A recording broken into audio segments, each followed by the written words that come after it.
ಈ ಜೀವಾತ್ಮ ಐತಿ ಅಂತ ತಿಳ್ಕೊಂಡು ನಾವೆಲ್ಲ ಅದೀವಿ. ಜೀವಾತ್ಮ ಇಲ್ಲ, ನಾವು ಯಾರು ಕೂಡ ಇರಕ್ಕೆ ಸಾಧ್ಯ ಇಲ್ಲ. ಇದಕ್ಕೆ ಏನಂತ ಕರಿತಾರೆ? ಜೀವಾತ್ಮ ಇದ್ದಾಗ ಮಾತ್ರ ಹೆಸರು ಕರೀತಾರೆ. ಇದ್ರ ಜೀವ ಹೋತು ಅಂತಂದ್ರೆ ಇದಕ್ಕೆ ಏನಂತ ಕರಿತಾರೆ? ಪೆಟ್ಟಿಗೆ ಅಂತ ಕರೀತಾರೆ, ಶವ ಪೆಟ್ಟಿಗೆ ಅಂತೇಳಿ. ಇದಕ್ಕೆ ಏನಂತಾರಂದ್ರೆ ಇದಕ್ಕೆ ಒಂದು ಖಾಲಿ ತಟ್ಟು ಅಂತ ಕರೀತಾರೆ.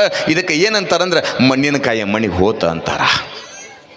ಕಾರಣ ಅಲ್ಲಿಗೆ ಹೋಗೋದ್ರೊಳಗಾಗಿ ಗುರು ಕೊಟ್ಟಂಥ ಇಷ್ಟಲಿಂಗ ನಂಬಿ ಪೂಜೆ ಮಾಡಬೇಕು ಅಂತ ಕರೀತಾರೆ. ನೆನಪಿರ್ಲಿವ ಭಾಳ ಮಂದಿಗೆ ಲಿಂಗವಂತರ ಲಿಂಗ ಕಟ್ಟೋದು ಭಾಳ ಕಷ್ಟ ಐತೆ ಅಂತ ನೆನಪಿರಲಿ. ಇವತ್ತಿನ ದಿವಸ ಅಪ್ಪ ಮುನೋಳಿಯ ಮುರುಗೇಂದ್ರ ಮಹಾಸ್ವಾಮಿಗಳು ನೋಡಕತ್ತೀವಿ ಅಂತಂದ್ರೆ ಈ ಭಾಗದೊಳಗೆ ಭಾಳ ಮಂದಿಯ ಸ್ವಾಮಿಗಳು ಕಾಣ್ತೀವಿ ಅಂತಂದ್ರೆ ಈ ಭಾಗದೊಳಗೆ ಅಷ್ಟೇ ಅಲ್ಲ, ಈ ಇಡೀ ನಾಡಿನೊಳಗೆ ಕಾವಿಯನ್ನು ಧರಿಸಿರ್ತಕ್ಕಂಥ ಮಹಾತ್ಮರನ್ನ, ಕಾವಿ ಧರಿಸಿರ್ತಕ್ಕಂಥ ಅಪ್ಗಳವ್ರನ್ನ ಕಾಣ್ತೀವಿ ಅಂತಂದ್ರೆ ಅವರೆಲ್ಲರಿಗೂ ಕೂಡ ಮೂಲ ತಾಯಿ ಯಾರು ಅಂದ್ರೆ ಹಾನಗಲ್ ಕುಮಾರ ಮಹಾಸ್ವಾಮಿ ಅಂತಕ್ಕಂಥ ಮಾತನ್ನ ನಾವೆಂದೂ ಕೂಡ ಮರಿಬಾರ್ದು. ಹಾನಗಲ್ ಕುಮಾರಪ್ಪನವರು ಅಕಸ್ಮಾತಾಗಿ ಆಗಿನ ಸಮಯದೊಳಗೆ ನೆನಪಿರಲಿ. ಇವತ್ತು ಅವ್ರು ಎಷ್ಟು ನೆನೆಸ್ಬೇಕಂತಂದ್ರೆ ಪ್ರತಿಯೊಬ್ಬ ಕವಿ ಕಲಾವಿದನು ಕೂಡ ತುತ್ತು ಅನ್ನವನ್ನು ಉಣಬೇಕಾದ್ರೆ ಅವ್ರ ಹೆಸರು ಹೇಳಿ ತುತ್ತು ಅನ್ನ ಉಣಬೇಕಾಗ್ಯದ. ಆಗಿನ ಸಮಯದೊಳಗೆ ಮುಲ್ಕಿ ಪರೀಕ್ಷೆ ಅಂತ ಬರ್ತಿತ್ತ. 7ನೇ ತಕ್ಕ ಹಿರಿಯರಿಗೆ ಗೊತ್ತಾಗತ್ತಿಲ್ಲ ಮುಲ್ಕಿ ಪರೀಕ್ಷೆ ಅಂತಂದ್ರೆ. 7ನೇ ತಕ್ಕ ಬರ್ತಿತ್ತ ಪರೀಕ್ಷೆ. ಆ 7ನೇ ಮುಲ್ಕಿ ಪರೀಕ್ಷೆ ಪಾಸ್ ಆದ್ರು ಅಂತಂದ್ರೆ ಸರ್ಕಾರಿ ನೌಕರಿ ಮನಿಮಠ ಹುಡುಕೊಂಡು ಬರ್ತಿತ್ತಂತ. ಮನಿಮಠ ಹಳೆ ಮಂದಿ ಗೊತ್ತೈತಿ, ಹೌದ್ರೆ? 7ನೇ ಬರೀ ಪಾಸ್ ಆಗಿನಂತ ಗೊತ್ತಾದ್ರೆ ಸರ್ಕಾರದವ್ರು ನೌಕರಿ ಕೊಡೋಕೆ ಮನಿಮಠ ಹುಡುಕೊಂಡು ಬರ್ತಿದ್ರು. ಈಗ MA ಡಬಲ್ ಡಿಗ್ರಿ ಆದರೂ ಕೂಡ ಹೆಗಲಿಗೆ ಬರ್ಕೊಲ್ ಹೋಗ್ಕೊಂಡು ಹೊಲ್ದಾಗ ತಪ್ಪೋಲ್ದ. ಆದ್ರೆ ಅವಾಗಿನ ಸಮಯಕ್ಕೆ ವಿದ್ಯೆಗೆ ಭಾಳ ಮಹತ್ವ ಇತ್ತು. ಏಕೋಚಿತ 7ನೇ ಮುಲ್ಕಿ ಪರೀಕ್ಷೆ ಪಾಸ್ ಆಗಿನ ಸಮಯದೊಳಗೆ ಹಾನಗಲ್ ಕುಮಾರಪ್ಪ 7ನೇ ಮುಲ್ಕಿ ಪರೀಕ್ಷೆ ಪಾಸ್ ಆಗಿದ್ರು ಅಂತಂದ್ರೆ ವೇದಿಕೆ ಮ್ಯಾಗಿರ್ತಕ್ಕಂಥ ಅಪ್ಪ ಮನ್ಯರಂಜನ ಪರಮ ಸ್ವರೂಪ ಮುರುಗೇಂದ್ರ ಮಹಾಸ್ವಾಮಿಗಳನ್ನಾಗಲಿ, ನಿತ್ಯಲು ಕೂಡ ಬರುವಂಥ ಕಾವಿ ಧರಿಸಿರ್ತಕ್ಕಂಥ ಪೂಜ್ಯರನ್ನಾಗಲಿ, ಇಲ್ಲೇನು ಹೇಳಕತ್ತಿಲ್ಲ ಕರೆ ಹಾಕೊಂಡು ಕುಂತ್ಕೊಂಡು ನಾನಾಗಲಿ ಗವಾಯಿ ಆಗಲಿ ತಬಲಾಜಿ ಆಗಲಿ ಯಾರೂ ಬರ್ತಿದ್ದಿಲ್ಲ. ಯಾವ ಬಸ್ ಸ್ಟ್ಯಾಂಡ್ ಭಿಕ್ಷೆ ಬಿಡ್ತಿದ್ದು ಗೊತ್ತಿಲ್ಲ, ಯಾರ ಮನೆ ಸಗಣಿ ಬೈತಿದ್ದು ಗೊತ್ತಿಲ್ಲ. ಒಂದು ದೊಡ್ಡದಾಗಿರ್ತಕ್ಕಂಥ ಆಲದ ಮರ ನಿಂತಂತಂದ್ರೆ ಆ ಆಲದ ಮರ ಎದ್ರ ಮ್ಯಾಗ ಅಂತಂದ್ರೆ ಬೇರೆ ಮ್ಯಾಗ ನಿಂತೈತಲ್ಲ, ಹಂಗ ಈ ಕಾವಿ ಲೋಕದ ಸಂಕುಲ, ಕಾವಿ ಲೋಕದ ಪರಂಪರೆ, ಕವಿ ಕಲಾವಿದರು ಹಾನಗಲ್ಲಪ್ಪ ಅವಾಗಿನ ಸಮಯದೊಳಗೆ 7ನೇ ಮುಲ್ಕಿ ಪರೀಕ್ಷೆ ಪಾಸ್ ಆಗಲಿಲ್ಲ ಅಂತ ಆಗಿದ್ರು ಅಂತಂದ್ರೆ ಪಂಚಾಕ್ಷರಿ ಗವಾಗಳು ಬರ್ತಿದ್ದಿಲ್ಲ, ಪುಟ್ಟ ಯಜ್ಜೋರು ಬರ್ತಿದ್ದಿಲ್ಲ, ನಾವು ಯಾರು ಕೂಡ ಬರ್ತಿದ್ದಿಲ್ಲ. ನಮ್ಮೆಲ್ಲರೂ ಕೂಡ ಮೂಲ ಆದರ್ಶ ತಾಯಿ ಬೇರು ಹಾನಗಲ್ ಗುರುಕುಮಾರ ಶಿವಗಳು ಎನ್ನತಕ್ಕಂಥ ಮಾತನ್ನು ಎದೆ ತಟ್ಟಿ ಹೇಳಕ್ಕೆ ಶಿವಯೋಗ ಮಂದಿರ ಅಂದದಿ ಬೆಳಗುವುದಕ್ಕಾಗಿ ಹಾನಗಲ್ಲಪ್ಪನ ಹುಟ್ಟೈತೆ ಅಂದ್ರೆ ತಾಯಿ ನೆನಪಿರಲಿ. ಆಗಿನ ಸಮಯದೊಳಗೆ ಅವ್ರು ಎಷ್ಟು ಕಷ್ಟ ಇತ್ತು ಅಂತಂದ್ರೆ ಭಾಳ ಕಷ್ಟ ನೆನಪಿರಲಿ. ಈ ನಾಡಿನೊಳಗೆ ಬಹಳ ಮಂದಿ ಅಪ್ಪವ್ರನ್ನ ಕಾಣ್ತೀವಿ ಅಂತಂದ್ರೆ, ಅಜ್ಜವ್ರನ್ನ ಕಾಣ್ತೀವಿ ಅಂತಂದ್ರೆ, ಕಾವಿ ಧರಿಸಿರ್ತಕ್ಕಂಥ ಪೂಜ್ಯರನ್ನ ಕಾಣ್ತೀವಿ ಅಂತಂದ್ರೆ ನೆನಪಿರಲಿ ಯಾರೂ ಕೂಡ ಆಗರ್ಭ ಶ್ರೀಮಂತ ಮನೆಯೊಳಗೆ ಹುಟ್ಟಿಲ್ಲ. ಅವರೆಲ್ಲರೂ ಕೂಡ ಬಡತನದ ಮನೆಯೊಳಗೆ ಹುಟ್ಟಿದವ್ರೆ.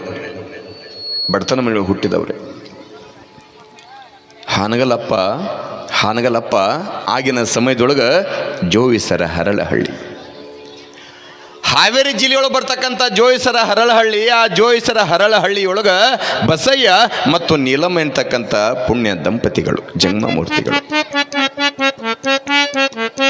ಜಂಗಮ ದಂಪತಿಗಳಾಗಿ ಮನೆಯೊಳಗೆ ಕಾಲವನ್ನು ಕಳಿಬೇಕಾದ್ರೆ ಮನೆಯೊಳಗೊಬ್ಬ ಹಿರಿಯ ಮನುಷ್ಯ ಅದನ್ನ 100 ವರ್ಷದ ಮೇಲೆ 105 ವರ್ಷದ ಹಿರಿಯ ಚೇತನ ಕೊಟ್ರಪ್ಪಯ್ಯನವರು ಅಂತ.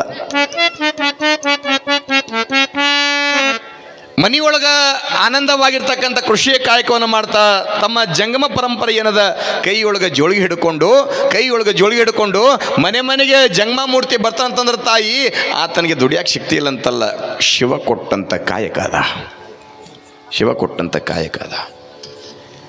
ಆ ಕಾಯಕವನ್ನು ನಡೆಸ್ಕೊಂಡು ಹೋಗ್ಬೇಕಂತ ತಿಳ್ಕೊಂಡು ಭಗವಂತ ಕೊಟ್ಟಂಥ ಕಾಯಕವನ್ನು ಪಾಲನೆ ಮಾಡ್ತಿರ್ಬೇಕಾದ್ರೆ 105 ವರ್ಷದ ಕೊಟ್ರಪ್ಪಯ್ಯ ಆಶ್ಚರ್ಯ ಏನು ಅಂತಂದ್ರೆ ಮಗನಿಗೆ ಮದುವೆ ಮಾಡ್ಯಾರ ಬಸವಯ್ಯನಿಗೆ ನೀಲಮ್ಮ ಎಂತಕ್ಕಂಥ ಕನ್ಯೆಯನ್ನ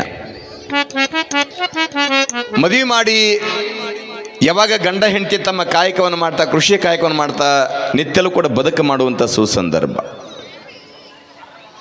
ಒಬ್ಬ ಮಗ ಹುಟ್ಟುತ್ತಾನೆ, ಹಿರಿಯ ಮಗ ಶಿವಬಸಯ್ಯ. ಆಶ್ಚರ್ಯ ಏನು ಅಂತಂದ್ರೆ ನೆನಪಿರ್ಲಿ ತಾಯಿ, ಮಹಾಯೋಗಿ ಆಗಿರ್ತಕ್ಕಂಥ ಹಾನಗಲ್ಲಪ್ಪನ ಜನನ ಸಾಮಾನ್ಯವಾಗಿ ಆಗಿಲ್ಲ. ಇರೋದು ಒಂದೊಬ್ಬ ಮಗ ಅದಾನ. ಅದೇ ಮಗನನ್ನ ಬೆಳೆಸ ಬದುಕು ಮಾಡ್ತಾ ಇರುವಂಥ ಸಮಯದೊಳಗೆ ಹೆಣ್ಣು ಮಕ್ಕಳಿಗೆ ಆಶೆ ಏನು ಅಂತಂದ್ರೆ ಯವ್ವ ನೆನಪಿರಲಿ, ಹಡಿಯುವಂಥ ಸಮಯದೊಳಗೆ ಗರ್ಭವನ್ನು ಹೊರಬೇಕಾದ್ರೆ ಹೆರಿಗೆ ಆಗುವಂಥ ಸಮಯದೊಳಗೆ ನಿಮಗೊಂದು ಕಲ್ಪನೆ ಭಾವನೆ ಬರ್ತೈತಿ. ಏನು ಅಂತಂದ್ರಪ್ಪ, ಗರ್ಭ ಹೊರಬಾರ್ದು ಯಪ್ಪ, ಮಕ್ಕಳು ಹಡಿಬಾರ್ದು ಯಪ್ಪ ಅಂತೀರಿ. ಯಾಕ? ಒಂದು ಮಗುವಿಗೆ ಜನ್ಮ ಕೊಡ್ಬೇಕನ್ನಂಗಿತ್ತಂದ್ರೆ, ಒಂದು ಜೀವ ಬರ್ಬೇಕನ್ನಂಗಿತ್ತಂದ್ರೆ ಒಂದು ಜೀವ ಹೋಗುವಂಥ ಸಂದರ್ಭ ಇರ್ತೈತಿ. ಆದ್ರೆ ಆಶ್ಚರ್ಯ ಏನು ಅಂತಂದ್ರೆ, ಯಾವಾಗ ಹೆರಿಗೆ ಆದ ತಕ್ಷಣವೇ ಮತ್ತೆ ಖುಷಿ ಪಡ್ತಾಳ ತಾಯಿ. ಏನು ಅಂತಂದ್ರೆ, ಹಿಂಗಿತ್ತಂದ್ರೆ ಇನ್ನೂ 10 ಮಕ್ಕಳು ಹಡಿತೀನಿ ಅಂತಾಳ ತಾಯಿ, ಇನ್ನೂ 10 ಮಕ್ಕಳು ಹಡಿತೀನಿ ಅಂತಾಳ. ಕಾರಣ ಅದು ಆಗಿನ ಸಮಯದೊಳಗೆ ಬಡ ಮನೆ ಇದ್ರು ಕೂಡ ಮನೆ ತುಂಬ ಮಕ್ಕಳಿರಲಿ ಅಂತಿದ್ರು, ಮನೆ ತುಂಬ ಮಕ್ಕಳಿರಲಿ ಅಂತಿದ್ರು. ಆದರೆ ನೀಲಮ್ಮ ತಾಯಿ ಇರುವಂಥ ಒಬ್ಬನೇ ಮಗ ಇರ್ಬೇಕಾದ್ರೆ ಇನ್ನೊಂದೆಷ್ಟು ಮನೆಯೊಳಗೆ ಮಕ್ಕಳಾಗಬೇಕಂತಕ್ಕಂಥ ಸಂಕಲ್ಪ ನೀಲಮ್ಮ ತಾಯಿದು ಇರ್ಬೇಕಾದ್ರೆ ನಿತ್ಯಲೂ ಕೂಡ ಗಂಡ ಹೆಂಡತಿ ಕಾಲವನ್ನು ಕಳಿತಾ ಇರಬೇಕಾದ್ರೆ ಒಂದು ದಿವಸ ಪತಿಯಾಗಿರ್ತಕ್ಕಂಥ ಬಸವಯ್ಯನವರಿಗೆ ಅಂದ್ರಂತ, ಅಲ್ರಿ ಯಾಕೋ ಭಗವಂತನ ಇಚ್ಛೆ, ಒಂದೇ ಮಗು ಆಗ್ಯದ, ಇನ್ನೊಂದು 4 ಮಕ್ಕಳಾದ್ರೆ ಚಲೋ ಆಗುತ್ತಿತ್ತು. ಬಸವಯ್ಯನವರಂದ್ರು ಊರಿಗೆ ಜಂಗಮಮೂರ್ತಿ ಸಾಲಿಮಠ. ಕಾರಣ ಏನು ಅಂತಂದ್ರೆ, ಕೊಡುವಂಥ ಭಗವಂತ ದೊಡ್ಡವಿರ್ತಾನೆ, ಕಣ್ಮುಂದೆ ಕಾಣುವಂಥ ಮಕ್ಕಳು ನನ್ನ ಮಕ್ಕಳನ್ನು ತಿಳ್ಕೊಂಡು ಬದುಕು ಮಾಡಿದ್ರೆ ಆತಂತ ತಿಳ್ಕೊಂಡು ಅನ್ನೋದ್ರೊಳಗಾಗಿ ಆ ತಾಯಿಯ ಪೂರ್ವ ಜನ್ಮದ ಪುಣ್ಯ ಹೇಗಿತ್ತು ಅಂತಂದ್ರೆ, ನೆನಪಿರ್ಲಿವ ನಿತ್ಯಲೂ ಕೂಡ ಕಾಲವನ್ನು ಕಳಿಬೇಕಾದ್ರೆ ಯಾವ ಸಮಯದೊಳಗೆ ಮಹಾಯೋಗಿಯಾಗಿರಲಿ, ಮಹಾತ್ಮನಾಗಿರಲಿ, ಯಾರ ಮನೆ ಮುಂದೆ ಯಾವಾಗ ಹೆಂಗೆ ಭಿಕ್ಷೆ ಬೇಡುವುದಕ್ಕಾಗಿ ಅಪ್ಪ ಮುರುಗೋಡ ಮಹಾಂತಪ್ಪ ಇರಬಹುದು, ಮುರುಗೇಂದ್ರಜ್ಜ ಇರಬಹುದು, ಫಕೀರೇಶ್ವರ ಇರಬಹುದು, ಯಾವ ರೂಪವನ್ನು ಧರಿಸಿ ನಿಮ್ಮ ಮನೆ ಮುಂದೆ ಒಂದು ಬೇಡ್ತಾರೋ ಗೊತ್ತಿಲ್ಲ. ಹಿಂಗೆ ಬೇಡಿದಂಥ ಸಮಯದೊಳಗೆ ಅವರು ಭಿಕ್ಷುಕರಾಗಿ ಬರ್ಬೋದ, ಯೋಗಿಗಳಾಗಿ ಬರ್ಬೋದ, ತ್ಯಾಗಿಗಳಾಗಿ ಬರ್ಬೋದ, ಮುಪ್ಪಾನ ಮುದುಕನಾಗಿ ಬರ್ಬೋದ. ಬಂದಂಥ ಸಮಯದಲ್ಲಿ ಹಿಂಗೆ ಕೊಟ್ಟು ಬಿಡ್ರಿ. ಜೋಯಿಷರ ಹರಳಹಳ್ಳಿ ಒಳಗೆ ನೀಲಮ್ಮ ತಾಯಿ ಒಳಗೆ ನಿತ್ಯಲು ಕೂಡ ಬದುಕು ಮಾಡ್ಲಿಕ್ಕತ್ತಾರೆ. ಒಬ್ಬ ಸಾಧು ಬರ್ತಾನ. ಸಾಧು ವಯಸ್ಸಾಗ್ಯದ ನಡಬಾಗ್ಯದ, ಗೋಣ ಅಳಿಗಾಡಕತ್ತತಿ, ಕೈಯಾಗ ಒಂದು ಕೋಲ್ ಹಿಡ್ಕೊಂಡಾನ. ಕೈಯಾಗ ಒಂದು ಕೋಲ್ ಹಿಡ್ಕೊಂಡು ಯಾವಾಗ ಹಿಂಗ ಗೋಣ ಅಳಿಗಾಡಿಸುವಂತ ಬಂದಂತ ಸಮಯದಲ್ಲಿ ಕೇಳ್ತಾನ, ಏನಂತ ಯವ ಮನಿ ಒಳಗೆ ಯಾರದಿರ ತಾಯಿ ಅಂದಾಗ ಒಳಗಡೆ ಇರ್ತಕ್ಕಂಥ ನೀಲಮ್ಮ ತಾಯಿ ಯಾರಪ್ಪ ಅಂದ್ಲು. ಹೊಟ್ಟಿ ಬಹಳ ಹಸ್ತೈತಿ, ಮತ್ತ ಈ ಮನ್ಯಾಗ ಹೇಳ್ಯಾರ ಈ ಮನಿಯೊಳಗೇನ ಹಸ್ತ ಬಂದವ್ರಿಗೆ ಅನ್ನ ಕೊಡ್ತಾರಂತ, ಹಿಂಗಾಗ್ಯವ ಹಸ್ತ ಬಂದಿನಿ, ನಿನ್ನ ಮನಿಯೊಳಗೆ ಏನಾದ್ರೂ ದಾನ ಮಾಡ್ಯವ ಅಂತ ತಿಳ್ಕೊಂಡು ಕೇಳಿದಾಗ ಒಳಗಡೆ ಇರ್ತಕ್ಕಂಥ ನೀಲಮ್ಮ ತಾಯಿ ಹೊರಗೆ ಬಂದು ನೋಡ್ತಾಳ. ಮುಪ್ಪಾನ ಮುದುಕ ನಿಂತ್ಕೊಂಡಾನ. ಮುಪ್ಪನ ಮುದುಕ ನಿಂತ್ಕೊಂಡಾಗ ಯಾರು ಬೇಡ ಅಂತಾರಪ್ಪ, ಒಳಗೆ ಬಾ ಅಂತ ತಿಳ್ಕೊಂಡು ನೀಲಮ್ಮ ತಾಯಿ ಕರ್ಕೊಂಡೋಗಿ ಕುಂದ್ರಿಸಿ ಆ ತಾಯಿ ಮಾಡಿರ್ತಕ್ಕಂಥ ಬಿಸಿ ರೊಟ್ಟಿ ಪಲ್ಯ ಏನದ ವಯಸ್ಸಾಗ್ಯದ, ಹಲ್ಲಿಗೆ ಸವೆಂಗಿಲ್ಲ, ಕಟಕ ರೊಟ್ಟಿ ಬಿಸಿ ರೊಟ್ಟಿ ಇರ್ಲಿ ಅಂತ ತಿಳ್ಕೊಂಡು ಬಿಸಿ ರೊಟ್ಟಿ ಮಾಡಿ ಉಣಸು ಮುಂದಾಗ ಹೊರತುಂಬ ಉಂಡಂತ ಆ ಮುಪ್ಪಾನ ಮುದುಕಂತ ಯವ್ವ ನಿನಗೆ ಒಳ್ಳೇದಾಗಲಿ, ಮನೆ ತುಂಬ ಮಕ್ಕಳಾಗಲಿ ಅಂದ. ನಿನಗೆ ಒಳ್ಳೇದಾಗಲಿ, ಮನೆ ತುಂಬ ಮಕ್ಕಳಾಗಲಿ ಅಂದ. ಯಾಕ? ಗುರುವಿನ ಆಶೀರ್ವಾದ ಯಾವ ಸಮಯದೊಳಗೆ ಹೆಂಗಾಗುತ್ತೋ ಗೊತ್ತಿಲ್ಲ. ನೆನಪಿರ್ಲಿ ತಾಯಿ, ಆಗರ್ಭ ಶ್ರೀಮಂತ ಗುರುವಿನ ಆಶೀರ್ವಾದ ಆತು ಅಂತಂದ್ರೆ ಏನು ಬೆಕ್ಕದ್ದು ಕಾಣಬಹುದು. ಯಾವ ಸಮಯದೊಳಗೆ ಕೊಡ್ತಾನೋ ಗೊತ್ತಿಲ್ಲ, ಯಾವ ಸಮಯದೊಳಗೆ ಕಸ್ಕೊಂತಾನೋ ಗೊತ್ತಿಲ್ಲ. ಆದರೂ ಕೂಡ ಬಡತನ ಮನೆಯದ. ಹಿಂಗಿರ್ಬೇಕಾದ್ರೆ ಏನಾಯ್ತು ಅಂತಂದ್ರೆ, ಬದುಕು ಮಾಡಬೇಕಾದ್ರೆ ನೀಲಮ್ಮ ತಾಯಿ ಅಂತಾಳೆಪ್ಪ ಮೊದಲ ಬಡತನ ಮನೆಯದ. ಆದರೂ ಕೂಡ ಹೆಣ್ಣು ಕರಳು ಅಂತ ಕರೀತಾರ, ಹೆಣ್ಣು ಜೀವ ಅಂತ ಕರೀತಾರ, ಗುಡಿಸಲು ಮನೆಯಾಗಿದ್ರು ಕೂಡ ಮಕ್ಕಳು ಆಗ್ಬೇಕಂತ ಕರೀತಾರ. ಮೊದಲ ನಮ್ಮ ಮನೆತನ ಭಾಳ ಬಡತನ ಪರಿಸ್ಥಿತಿ ಅದ. ನಾನು ನನ್ನ ಗಂಡ ಹಿರಿಯ ಜೀವಿಯಾಗಿರ್ತಕ್ಕಂಥ ಕೊಟ್ರಪ್ಪಯ್ಯ ಒಬ್ಬ ಮಗ ಇದನ್ನ ಹೊಟ್ಟಿ ತುಂಬಿಸೋದ ಕಷ್ಟ ಆಗೈತಿ. ಮುಂಜಾನೆ ಸಂಜೆ ಮಟ್ಟ ದುಡಿಯಕ್ಕೆ ಹೋಗಬೇಕು. ಇದನ್ನ ಹೊಟ್ಟಿ ತುಂಬಿಸೋದು ಕಷ್ಟ ಆಗೈತೆ ಅಂದ್ರೆ ಮತ್ತೆ ಅದ್ರಾಗ ಮಕ್ಕಳು ಅಂತ ತಿಳ್ಕೊಂಡು ಆಶೀರ್ವಾದ ಮಾಡಿದ್ರೆ ಆಗಲೆಪ್ಪ ಆಗಿದ್ದಲ್ಲ ಅಂತ ತಿಳ್ಕೊಂಡು ಯಾವಾಗ ಬೇಡಿಕೊಂಡಂಥ ಸಮಯದೊಳಗೆ ಹೇಳ್ತೀನಿ. ಆಶ್ಚರ್ಯ ಏನು ಅಂತಂದ್ರೆ, ಅಪರೂಪಕ್ಕೆ ಹೆಂಗೆ ಈ ನಾಳೆ ನಿಮ್ಮ ಮಕ್ಕಳನ್ನ ಸ್ವಸ್ಥರನ್ನ ನಿಮ್ಮ ಬಂಧು ಬಳಗ ಎಷ್ಟು ಮಂದಿ ಅದಾರಲ್ಲ ನಿಮಗೆಲ್ಲ ಗೊತ್ತೈತೆ. ನಾಳಿನ ದಿವಸ ಎಲ್ಲರನ್ನ ಕರೆಸ್ತೀರಿ ಅವ್ರು. ಯಾಕಂತಂದ್ರೆ ಇಲ್ಲ, ನಮ್ಮೂರು ವಿಶೇಷವಾಗಿರ್ತಕ್ಕಂಥ ಶಿವಯೋಗಿ ಕ್ಷತ್ರಿಯರ ಜಾತ್ರೆ ನಿಮಿತ್ತವಾಗಿ ಭಾಳ ವಿಶೇಷ ಏನು ಅಂದ್ರೆ 30 ರಿಂದ 40 50 ಲಕ್ಷ ರೂಪಾಯಿ ಖರ್ಚು ಮಾಡಿ ವಿಶೇಷವಾಗಿರ್ತಕ್ಕಂಥ ನೂತನ ಗಡ್ಡಿ ತೇರು ಎಳ್ಯಾಕತ್ತೀವಿ ಅಂದ್ರೆ ಬಂದು ಬಳಗ ಮಕ್ಕಳು ಸ್ವಸ್ಥರು ಎಲ್ಲರೂ ಕೂಡ ತೇರು ಎಳಿಬೇಕು. ತೇರಿಗೆ ಉತ್ತತ್ತಿ ಹೋಗ್ಬೇಕಂತ ತಿಳ್ಕೊಂಡು ಶಾಸ್ತ್ರ ಹೇಳ್ಯಾನ ಬರ್ರಿ ಅಂತ ತಿಳ್ಕೊಂಡು ಎಲ್ಲರೂ ನೀವು ಹೆಂಗೆ ಕರೆಸ್ತಿರಲ್ಲ ಹಂಗ ಆ ತಾಯಿಯ ಊರಾಗಿರ್ತಕ್ಕಂಥ ಊರಿನ ಪಕ್ಕದೊಳಗೆ ಲಿಂಗದ ಹಳ್ಳಿಯ ಪಕ್ಕದೊಳಗೆ ನಂದಿಹಳ್ಳಿಯ ನಂದಿ ಬಸವೇಶ್ವರನ ಜಾತ್ರೆ ಯಾವಾಗ ಊರಿಗೆ ಬಂದಾಳ ತವ್ರ ಮನೆಗೆ ನೀಲಮ್ಮ ತಾಯಿ ತವ್ರ ಮನೆಗೆ ಬಂದಂಥ ಸಮಯದೊಳಗೆ ಸಹಜಿಕವಾಗಿ ಎಲ್ಲರೂ ಕೂಡ ಏನು ಮಾಡಿದ್ರು ಅಂತಂದ್ರೆ, ಮತ್ತು ಇಲ್ಲೇ ಪಕ್ಕದೊಳಗೆ ನಂದಿ ಹಳ್ಳಿ ಅದ. ನಂದಿ ಹಳ್ಳಿಗೆ ಭಾಳ ಪ್ರಸಿದ್ಧವಾಗಿರ್ತಕ್ಕಂಥ ದೇವಾಲಯ, ಬೇಡಿದವರಿಗೆ ಬೇಡಿದ್ದನ್ನು ಕೊಡುವಂಥ ಮಹಾ ಶಿವನ ವಾಹನವಾಗಿರ್ತಕ್ಕಂಥ ನಂದಿನಾಥ ನಂದಿ ಬಸವೇಶ್ವರನ ಜಾತ್ರೆ ಐತೆ ಅಂತಂದ್ರೆ, ಜಾತ್ರೆಗೆ ಹೋಗಿ ನಡ್ರಿ ಅಂತ ತಿಳ್ಕೊಂಡು ನಡ್ಕೊಂತ ಹೋಗಿದ್ರಿ ಅವಾಗ ಜಾತ್ರೆಗೆ. ಈಗಿನ ನಡ್ಕೊಂತ ಹೋದ್ ಭಾಳ ಕಷ್ಟ, ಯಾಕೆ ಎಲ್ಲರಿಗೂ ಮನ್ಯಾಗ ಕಾರ್ ಬೈಕ್ ಏನೆಲ್ಲ ವ್ಯವಸ್ಥೆ ಅದ, ಆ ಮಾತು ಬೇರೆ. ಈ ಬಂಡ್ಯಾಗ ಜಾತ್ರೆ ಮಾಡೋ ಆನಂದನ ಬೇರೆ ರೀ. ಅದಕ್ಕಿಂತ ನಡ್ಕೊಂತ ಹೋಗೋದ್ರೊಳಗೆ ಇನ್ನೂ ಆನಂದ ಬೇರೆ ಇರ್ತೈತಿ. ನೋಡ್ಬೇಕಂತ ಪಕ್ಕದೊಳಗಿರ್ತಕ್ಕಂಥ ನಂದಿ ಬಸವೇಶ್ವರನ ಜಾತ್ರೆ, ಊರೊಳಗಿರ್ತಕ್ಕಂಥ ಅಕ್ಕಪಕ್ಕದ ಹೆಣ್ಮಕ್ಳೆಲ್ಲ ಕೂಡ್ಕೊಂಡು ಅವ್ರ ಜೊತೆಗೆ ನೀಲಮ್ಮ ತಾಯಿನೂ ಕೂಡ ಜಾತ್ರೆಗೆ ಹೋಗ್ಯಾಳ. ಲಕ್ಷ ಕೊಟ್ಟು ಕೇಳ್ರಿ, ಯಾವಾಗ ಜಾತ್ರೆಗೆ ಹೋದ ನೀಲಮ್ಮ ತಾಯಿ ಜಾತ್ರೆಗೆ ಹೋದಾಗ ದೂರ ನಿಂತ್ಕೊಂಡಾಗ ಅದು ಏನೋ ಗೊತ್ತಿಲ್ಲ, ಆ ತಾಯಿಯ ಪೂರ್ವ ಜನ್ಮದ ಪುಣ್ಯ ಸಮಾಜವನ್ನು ಉದ್ಧಾರ ಮಾಡೋದಕ್ಕಾಗಿ ಒಂದು ಸಮಯದೊಳಗೆ ಗೋಹತ್ಯವನ್ನು, ಶಿಶುಹತ್ಯವನ್ನು, ಪ್ರಾಣಿ ಹತ್ಯವನ್ನು ಮಾಡ್ಲಿಕ್ಕತ್ತಾರಂತಂದ್ರೆ, ಜನಗಳು ತಮ್ಮನ್ನು ತಾವು ಮರ್ತಾರಂತಂದ್ರೆ, ಧರ್ಮದ ಹಾದಿಯನ್ನು ಬಿಟ್ಟು ಅಧರ್ಮದ ಹಾದಿ ಹಿಡ್ಕೊಂಡಾರಂತಂದ್ರೆ, ಅಧರ್ಮದ ಹಾದಿಯ ಜನಗಳನ್ನು ಧರ್ಮದ ದಾರಿಗೆ ಕರ್ಕೊಂಡು ಬರ್ಬೇಕನ್ನಂಗಿತ್ತಂದ್ರೆ ಒಬ್ಬ ಮಹಾಯೋಗಿ ಅವತಾರ ಆಗ್ಬೇಕಂತ ಕರೀತಾರಲ್ಲ, ಹಂಗೆ ಆಗಿನ ಸಮಯದೊಳಗೆ ನಂದಿಹಳ್ಳಿಯ ನಂದಿ ಬಸವೇಶ್ವರನ ಜಾತ್ರೆಗೆ ಹೋಗ್ಯಾಳ ತಾಯಿ. ಯಾವಾಗ ಜಾತ್ರೆಗೆ ಹೋಗ್ಯಾರ, ಜಾತ್ರೆಗೆ ಹೋದಂಥ ಸಮಯದೊಳಗೆ ಏನಾಯ್ತು ಅಂತಂದ್ರೆ, ಭವ್ಯವಾಗಿರ್ತಕ್ಕಂಥ ತೇರದ, ಆ ತೇರಿನ ಕಳಸ ಎಲ್ಲರೂ ಕೂಡ ಉತ್ತತ್ತಿ ಒಗ್ಯಾಕತ್ತಾರ, ಕಾಯಿ ಒಗ್ಯಾಕತ್ತಾರ, ಹಣ್ಣು ಒಗ್ಯಾಕತ್ತಾರ, ಏನೆಲ್ಲ ಒಗೆಯುವಂಥ ಸಮಯದೊಳಗೆ ದೂರದೊಳಗೆ ನಿಂತ್ಕೊಂಡಾಳ ನೀಲಮ್ಮ ತಾಯಿ. ನೀಲಮ್ಮ ತಾಯಿ ದೂರದೊಳಗೆ ನಿಂತ್ಕೊಂಡು ಎಲ್ಲರೂ ಕೂಡ ಉತ್ತತ್ತಿಯನ್ನು ಒಗ್ಯಾಕತ್ತಾರ. ಒಗೆಯುವಂಥ ಸಮಯದೊಳಗೆ ನೀಲಮ್ಮ ತಾಯಿ ಅಂತಾಳೆ, ಯಪ್ಪ ಹಿಂದೊಂದು ಸಮಯದೊಳಗೆ ಜಂಗ ಮೂರ್ತಿ ಬಂದು ಹಿಂಗೆ ಹರಸಿ ಹೋಗ್ಯಾನ. ಕಾರಣ ಏನು ಅಂತಂದ್ರಪ್ಪ, ನೀನು ಜಾತ್ರೆಗೆ ಬಂದೀನಿ, ನನಗೆ ಒಳ್ಳೇದಲ್ಲ ಅಂತ ತಿಳ್ಕೊಂಡು ನೀಲಮ್ಮ ತಾಯಿ ಮನಸ್ಸಿನಾಗ ಬೇಡಿಕೊಳ್ಳಾಕ ಆಶ್ಚರ್ಯ ಏನು ಅಂದ್ರೆ, ಯಾವ ಪುಣ್ಯಾತ್ಮ ಹೋಗೋದನೋ ಗೊತ್ತಿಲ್ಲ, ಆ ನಂದಿ ಬಸವೇಶ್ವರನ ಗಡ್ಡಿ ತೇರಿಗೆ ಕಳಸಕ್ಕೆ ಉತ್ತತ್ತಿ ಮುಟ್ಟಿ ಅದು ಎಲ್ಲಿ ಬಂದು ಬಿತ್ತು ಅಂದ್ರೆ ಸೀದಾ ನೀಲಮ್ಮ ತಾಯಿ ಉಡೆ ಬಂದು ಬಿತ್ತಂತೆ.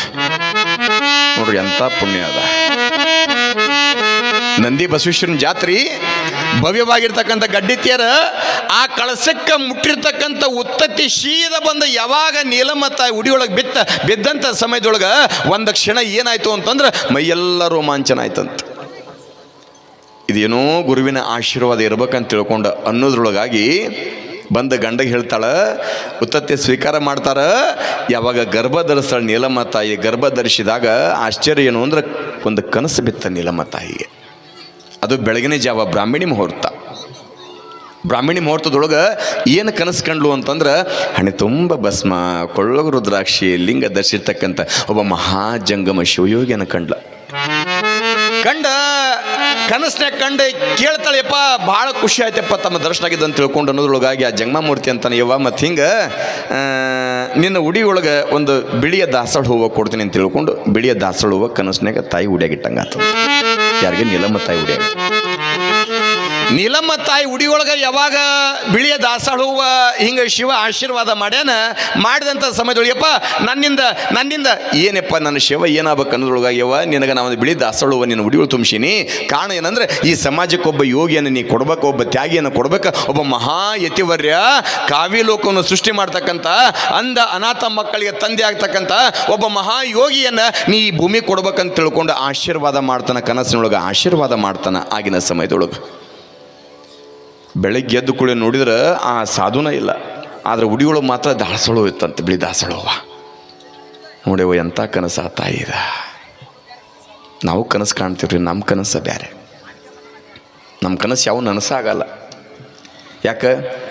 ಒಂದು ಕನಸು ಕಂಡ್ರೆ ನನಸಾಗೈತನ್ರಿ ನೀವು, ಹೌದ್ರೆ? ನೀಲಮ್ಮ ತಾಯಿ ಕಂಡಿದ್ದು ಒಂದ ಕನಸ. ಅದಕ್ಕೆ ಅಕ್ಕ ಮಹಾದೇವಿ ಅಂತಾಳೆ, ಏನಂತ? ಅಕ್ಕ ಕೇಳವ್ವ, ನಾನು ಒಂದ ಕನಸ ಕಂಡೆ, ಅಕ್ಕಿ ಅಡಕೆ ತೆಂಗಿನಕಾಯಿ ಕಂಡೇನವ್ವ ಚಿಕ್ಕ ಚಿಕ್ಕ ಜಡೆಯ ಸುಲಿಪಲ್ಲ ಗೊರವ ಭಿಕ್ಷೆಗೆ ಬಂದುದ ಕಂಡೇನವ್ವ ಅಂತಳ ಅಕ್ಕ ಮದುವೆ. ಆಕೆ ಕಂಡಿದ್ದು ಒಂದ ಕನಸ, ನನಸಾಯ್ತು. ನಾವು ಕಾಣುವಂಥ ಕನಸೇ ಬೇರೆ, ನೀಲಮ್ಮ ತಾಯಿ ಕಂಡಂಥ ಕನಸೇ ಬೇರೆ. ಗರ್ಭವನ್ನು ಧರಿಸ್ಯಾಳ. ಮುಂದೊಂದು ಸಮಯಕ್ಕೆ ಶುಭವಾರ ಶುಭ ದಿನದೊಂದು ಒಂದು ಗಂಡು ಮಗು ಜನ್ಮ ಕೊಟ್ಟಾಳ. ತಾಯಿಯ ಎದೆ ಹಾಲಿನ ಕಿಮ್ಮತ್ತು ಎಷ್ಟೈತೆ ಅಂತಂದ್ರೆ ತಾಯಿ ನೆನಪಿರಲಿ. ಆಗಿನ ಸಮಯದೊಳಗೆ ಒಂದು 25-30 ವರ್ಷ ಹಿಂದಕ್ಕೆ ಹೋಗೋಣ ನಾವೆಲ್ಲ.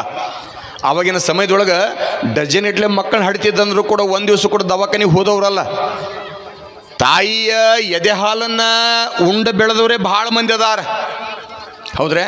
ಅಕಸ್ಮಾತಾಗಿ ಬೆಳೆದಂಥ ಮಗ, ಮದುವೆ ವಯಸ್ಸಿಗೆ ಬಂದಿರತಕ್ಕಂಥ ಮಗ ಒಂಚೂರು ಕೈ ತಪ್ಪಿ ಹೋದ ಅಂತಂದ್ರೆ ನೀವು ಆಡ ಭಾಷೆಯೊಳಗೆ ಏನಂತೀರಿ ಅಂದ್ರೆ, ಇಲ್ಲ ಬಹುಶಃ ಅವ್ರ ಅವನು ಎದೆ ಹಾಲು ಉಂಡಿಲ್ಲವ ಅದಕ್ಕೆ ತಾಯಿಗೆ ದಕ್ಕಿಲ್ಲ ಅಂತೀರಿ. ತಾಯಿ ಎದೆ ಹಾಲನ್ನು ಉಂಡಿಲ್ಲ ಅದಕ್ಕೆ ಮಗಳ ದಕ್ಕಿಲ್ಲ ಅಂತಿರಲ್ಲ. ಮಗನಿಗೆ ಎಷ್ಟು ತಾಕತ್ ಅಂತಂದ್ರೆ ತಾಯಿ ಎದೆ ಹಾಲಿನ ಮುಂದೆ, ಅಮೃತದ ಮುಂದೆ ಇನ್ನೊಂದು ಅಮೃತ ಇಲ್ಲ ಅಂತ. ಆಗಿನ ಮಂದಿ ಹೊಟ್ಟೆತುಂಬ ಎದೆ ಹಾಲನ್ನು ಉಣಿಸ್ತಿದ್ರೆ, ಹೊಟ್ಟೆತುಂಬ ಎದೆ ಹಾಲನ್ನು ಉಣಿಸ್ತಿದ್ರೆ. ಯಾಕ? ಅವಾಗಿನ ಮಂದಿ ತಾಯಿ ಎದೆ ಹಾಲು ಉಂಡಾರ ಅಂತ ತಿಳ್ಕೊಂಡು ಮಕ್ಕಳ ದಕ್ಕ್ಯಾರ. ಈಗ